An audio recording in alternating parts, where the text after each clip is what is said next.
This is one of the most interesting things I've found on the TikTok shop. Feel Free is a botanical drink that's been in the news a lot lately. It contains extracts from the Kava plant and also extracts from Kratom. Kava is a plant typically found in Pacific islands like Hawaii, and Kratom is found typically in Southeast Asia. The active chemicals in kava are called kavalactones, and they have several different mechanisms of action. The most important is the potentiation of the GABA A receptor. This kind of slows down your brain and makes you chill. It's similar to a class of medications that we prescribe pretty much every day called benzodiazepines like lorazepam, but the kavalactones also bind to cannabinoid receptors, and it gives a pretty chill, wacky feeling. Mitragynine and 7-hydroxymitragynine are active ingredients found in the kratom plant, which is also mixed in Feel Free. These partially bind to the mu opioid receptor, which plays a role in pain and euphoria. Things like morphine we use in the medicinal world that do a similar, not exactly the same, but similar mechanism. One important note, though, is that the kratom chemicals do not recruit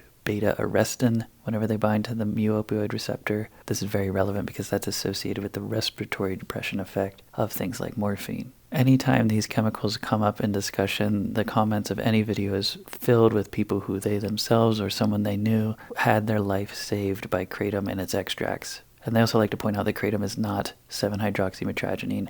I don't know why. 7-hydroxymitragynine is in kratom. They claim that it helped them get off of other substances and it saved their life. Equally though, there's lots of people in the comments, and probably in this video too, telling people to beware and that it's highly habit-forming and very dangerous. Mitragynine and 7-hydroxymitragynine cannot be sold on the TikTok shop, at least I don't think so. So this product is actually different yet. It does contain kava, but instead of the kratom extracts, it contains something called yerba mate. And yerba mate is the worst feeling chemical I've ever taken in my entire life. I've taken it several times. Yerba mate works at the alpha receptor, and it feels like your brain is just overloaded with caffeine.